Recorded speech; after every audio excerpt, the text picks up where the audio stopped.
9h-10h, Jean-Jacques Bourdin. Le logement social. Pourquoi est-ce que je vous parle de logement social?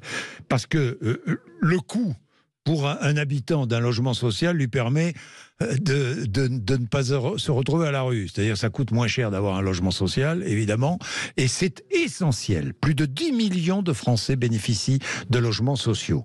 Alors, certains avancent l'idée, et le ministre de l'Intérieur, le premier, dit il faut absolument que nous soyons plus rigoureux. En cas de délinquance, une famille délinquante ne devrait plus pouvoir occuper un logement social. Bon, ça, nous allons débattre avec Florence Portelli et Stéphane Peu, mais plus largement, nous allons parler du logement.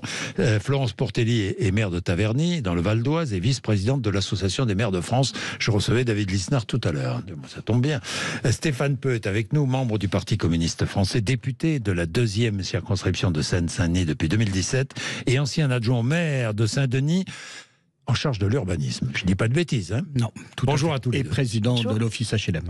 En plus, et président de l'Office HLM. Bon, alors, d'abord, cette déclaration de Darmanin, il n'est pas le seul à dire ça. Une famille délinquante ne devrait plus pouvoir bénéficier d'un logement social. Vous êtes d'accord, Florence Portelli? Alors oui et non, et j'ai pas aimé la façon dont il le disait et dont il le faisait, parce que j'ai trouvé qu'il prenait les gens pour des idiots. Déjà, il a dit il suffit d'expulser en gros les délinquants par l'action du préfet. Oui. Dans un état de droit, c'est un juge qui fait ça. Oui. Et quelque part, heureusement... Donc c'est impossible. Ah, c'est faux. C'est faux. C'est un mensonge. Oui. C'est un mensonge. On a envie de faire plaisir. Donc on dit, vous voyez, moi je suis euro, j'arrive avec mes grosses bottes et moi je vais les virer. D'ailleurs, je demande au préfet. Oui. Bon, une liberté fondamentale qui est celle de se loger ne peut être mise en cause que par une autorité judiciaire indépendante. C'est même constitutionnel. Donc déjà, il prend les gens pour des andouilles. Et moi, ça, j'aime pas ça. Je trouve qu'on meurt de ça, des petites phrases, des trucs faciles, etc. Après, mais sur le fond. Sur le fond, moi, je peux vous en parler. Dans ma commune, j'ai 8 dossiers d'expulsion en cours. Oui. Mais après un gros travail fait conjointement avec services de l'État, services communaux, services sociaux, services de l'éducation nationale, bailleurs, etc. Parce que je distingue les familles où sincèrement les gens n'y sont pour rien. Vous pouvez avoir dans une famille un gamin qui tourne mal, vous avez essayé, vous n'y arrivez pas. Notamment, on a parfois des familles monoparentales où c'est très compliqué. Et dans ce cas-là, moi je les reçois systématiquement. J'ai un conseil des droits et devoirs des familles et on accompagne, on essaie de résoudre le problème par moult actions dont je pourrais parler. Et puis vous avez des cas où c'est pas d'ailleurs forcément des familles, mais des individus qui pourrissent la vie d'un quartier, qui considèrent que de toute façon ils s'en fichent parce qu'ils auront quoi qu'il arrive un logement, qui font du trafic de drogue, qui finalement, ça revient à dire, quand on est dans des quartiers comme ça, on n'a pas le droit de vivre en paix, on n'a pas le droit de vivre en sécurité, on n'a pas le droit à la dignité. Et ces gens-là, au bout de plusieurs infractions, parce qu'il ne suffit pas d'en avoir commis une, heureusement quand même quelque part, eh bien on monte des dossiers quand on arrive un peu à, comment vous dire ça, le ouzbou du délinquant et de celui qui pourrit la vie du quartier, on demande via le bailleur une expulsion au juge. Stéphane Peu. Non, mais bon, je suis assez d'accord avec. Vous êtes d'accord?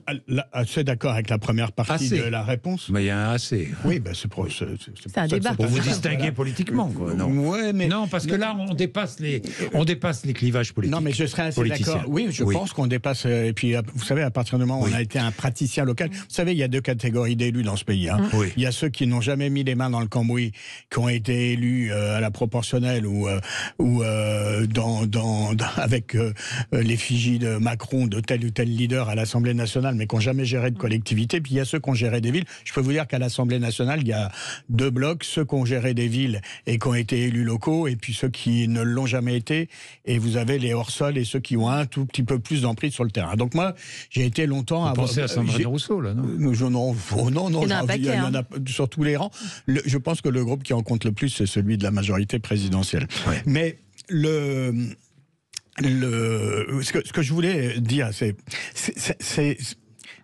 assez insupportable la façon dont Gérald Darmanin a envoyé cette circulaire au préfet. D'abord parce que Florence Portelli a raison, dans ce pays, qui est un état de droit, c'est le juge qui décide, c'est le préfet qui exécute. Donc, si on veut être efficace, on ne s'adresse pas à celui qui exécute, on s'adresse à celui qui décide, et c'est pas le ministre de l'Intérieur, c'est le garde des Sceaux et éventuellement le ministre du Logement. Ça, c'est la première chose. Donc, c'est de la communication. Donc, on met un chiffon rouge comme ça dans le débat public qui n'a aucun intérêt et aucune efficience. Et les gens en ont ras-le-bol qu'on leur évoque des situations ou qu'on évoque des propositions qui finalement n'ont aucune espèce de réalité concrète sur le terrain. Or, les gens, ils vivent dans leur quartier, parfois ils souffrent d'actes de délinquance et ils veulent des réponses concrètes. Moi, ce que je voudrais vous dire, je suis assez d'accord, alors je ne sais pas si Florence Portelli partage cet avis, je suis assez d'accord avec quelqu'un de son parti, qui est Rachida Dati, qui a réagi à cette mesure en disant, et je crois en parlant en connaissance de cause, en disant, mais vous savez, dans une fratrie de 7 ou 8 personnes, c'est pas parce qu'il y en a un vilain petit canard, entre guillemets, et il y en a souvent dans les grandes fratries, que ça entraîne... On sanctionne toute la famille. Ça entraîne la sanction de toute la famille. Dans un état de droit, la peine, elle est individualisée, il n'y a pas de peine collective. Ça, c'est la première chose. La deuxième, c'est que quand vous en avez un qui fait une bêtise, vous le jugez, vous le condamnez, vous condamnez pas les autres, et puis surtout, vous faites pas de double peine. Après, moi, je vais vous dire... Quand j'étais président d'un office HLM, il m'est arrivé d'expulser un trafiquant de drogue sur le seul motif du trafic de drogue. Le seul motif du trafic de drogue. Parce que, à l'époque, avec un procureur de la République qui s'appelait François Molins, chacun à l'esprit, qui était procureur à Bobigny, on avait passé un accord, c'est-à-dire que le procureur autorisait la police à me donner les PV de perquisition.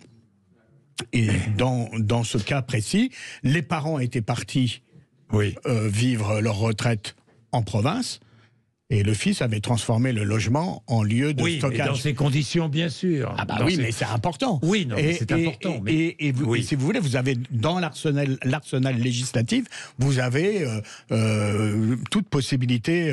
Donc on peut aujourd'hui, bien sûr, enfin, c'est pas facile. C'est le juge qui décide, mais bon, avant que le juge décide d'une expulsion. Pour fait de délinquance ou fait de troubles à l'ordre public, je dirais, alors, ou de troubles de voisinage. Oui, il faut y aller. C'est pour ça que je vous disais, moi j'ai quand même un service dédié qui travaille dessus. Nous, ça nous prend plusieurs mois, voire années. Pour monter un dossier. Quelque part, d'ailleurs, tant mieux. Ça veut dire au moins qu'on ne fait pas n'importe quoi et on ne travaille pas tout seul. Bien, il faut joindre des informations, etc. Il est 9h44, je voudrais observer une petite pause. Je voudrais qu'on revienne sur... On va parler que des logements sociaux, parce que la politique de logement, globalement, il n'y en a pas vraiment. Donc, on va le déplorer, d'ailleurs. Et on le déplore tous ici. On va parler de logements sociaux, parce qu'il y a peut-être d'autres critères. Les critères d'attribution, les critères... Je ne sais pas, on pourrait peut-être... On va réfléchir à ça. 9h44. Sud Radio, parlons vrai chez Bourdin, 9h-10h, Jean-Jacques Bourdin. Nous parlons du logement. Bon, la politique du logement, il n'y en a pas depuis des années. Vous êtes d'accord, on est d'accord tous les trois. Il n'y a pas de vraie politique du logement. D'ailleurs, qui est le ministre du logement ? Vous le connaissez ? Quel est son nom ? Ils l'ont remplacé. Bravo, parce qu'ils ont remplacé Olivier Klein, qui était quand même maire d'une ville de banlieue, qui n'a rien fait. Du coup, il est maire de Dunkerque. Il était maire de Dunkerque. Il y a un ministre du logement. Il y a un ministre du logement. Oui, c'est vrai. Parce que quand M. Macron a été réélu en 2022, premier gouvernement, oh mince. Ah oui.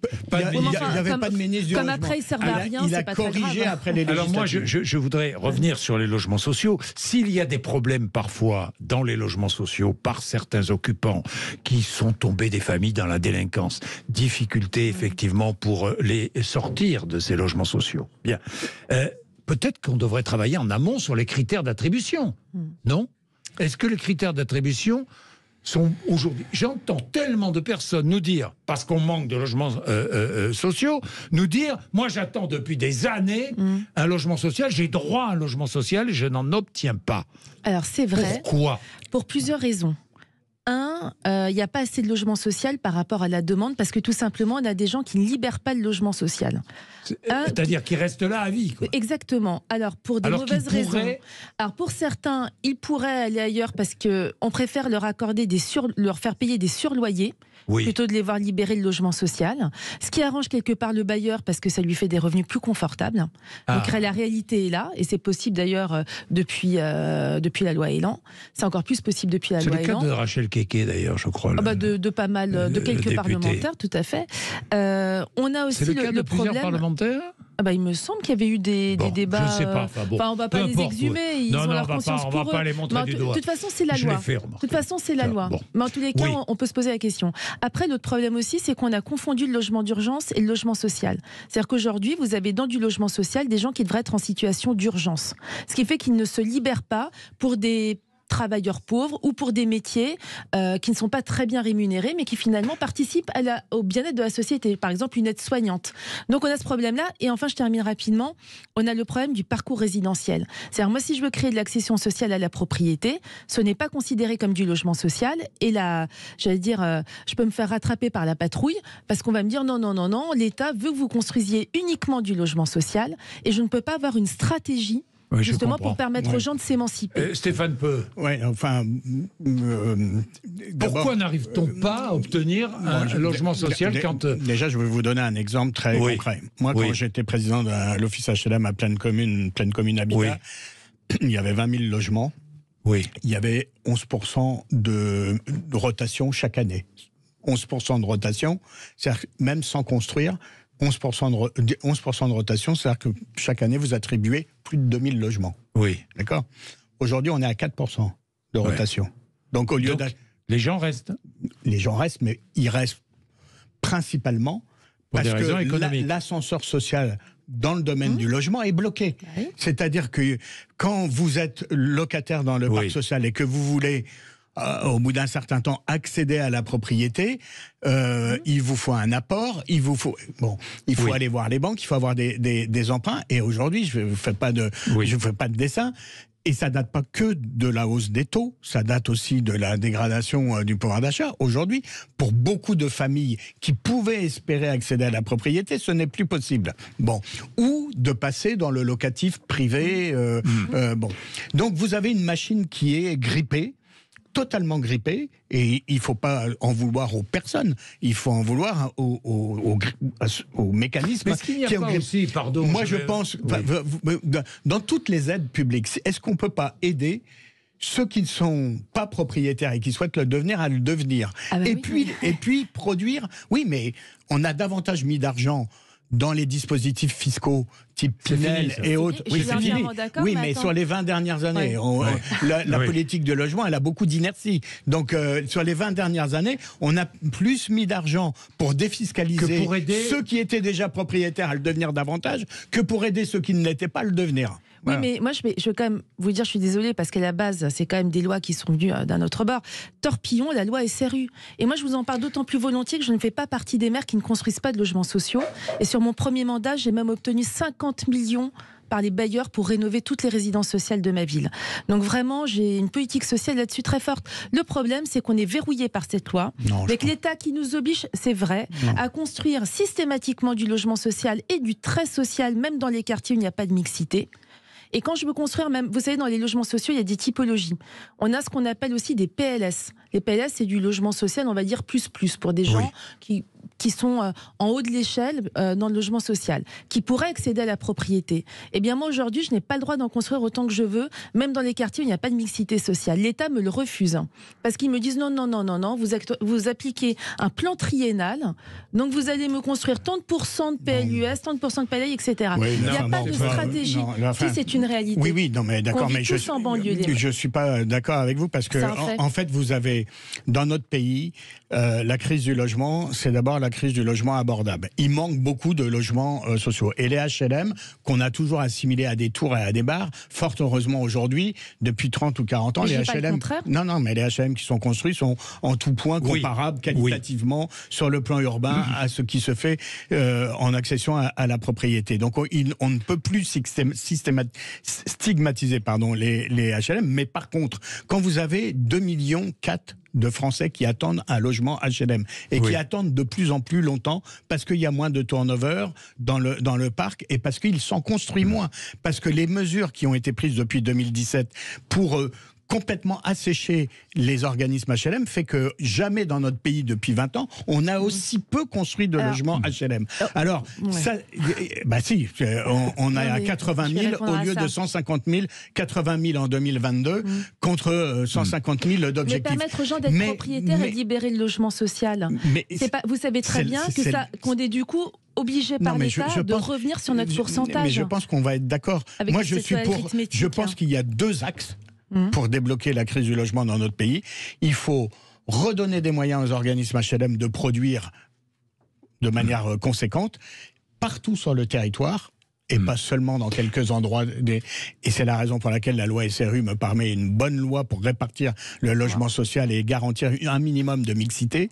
Et deuxièmement, il faut aider les primo-accédants, c'est-à-dire pour une part les locataires HLM, d'accéder à la propriété pour ceux qui le souhaitent et le peuvent. Il y a un autre problème, Jean-Jacques Bourdin, sur les constructions. Moi, je vais vous parler des Verts, de l'écologie. Je suis pour l'écologie positive. Le problème, c'est pas la construction, le problème, c'est la construction qui pollue. Nous, on a des ayatollahs qui sont contre toutes les constructions. Je suis en train de faire un écoquartier. Logement social ou pas, d'ailleurs. Voilà. Mais ça fait longtemps que la gauche de ce bord-là ne fait plus de social. Ils s'en fichent complètement. J'ai un écoquartier qui est en construction dans ma ville. Vraiment, alors là, on ne peut pas faire plus écolo, non énergivore, etc. Ils sont contre.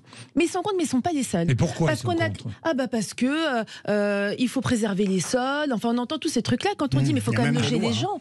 Il y a même eu une loi. Oui, mais attends, il y a pire que ça. C'est que l'État, parce qu'on est très fort en France. Faire attention d'ailleurs avec ça. On est très fort en France pour créer des tas d'entités. Ils ont créé une haute autorité environnementale et des missions régionales qui viennent voir ce qu'on fabrique dans nos territoires, avec des gens qui ont une légitimité, pardon, je suis désolée, je ne vais pas me faire des amis, mais assez douteuse, parce qu'ils disent qu'ils sont indépendants, ils sont indépendants comme moi je suis indépendante, et ils vous expliquent, ah ben non, vous n'êtes pas une zone en tension, en Ile-de-France, en banlieue, et vous n'avez pas à construire des logements parce qu'il faut préserver l'environnement. Oui, non, mais on est d'accord. Non, mais attendez, excusez-moi, même les préfets nous disent que c'est Kafka en permanence. Vous avez un service de l'État qui vous dit ne construisez pas, et l'autre service de l'État qui vous dit construisez.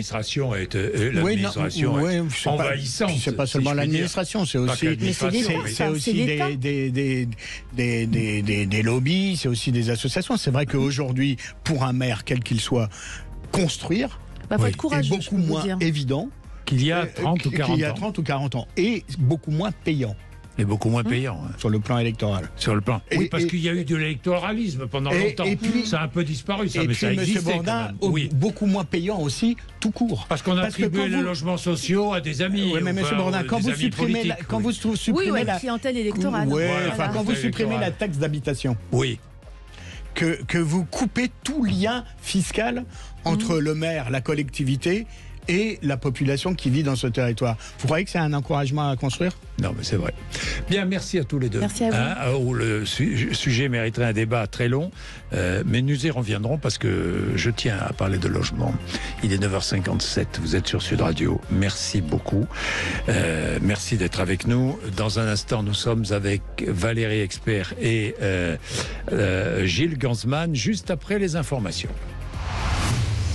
Sud Radio, parlons vrai chez Bourdin, 9h-10h, Jean-Jacques Bourdin.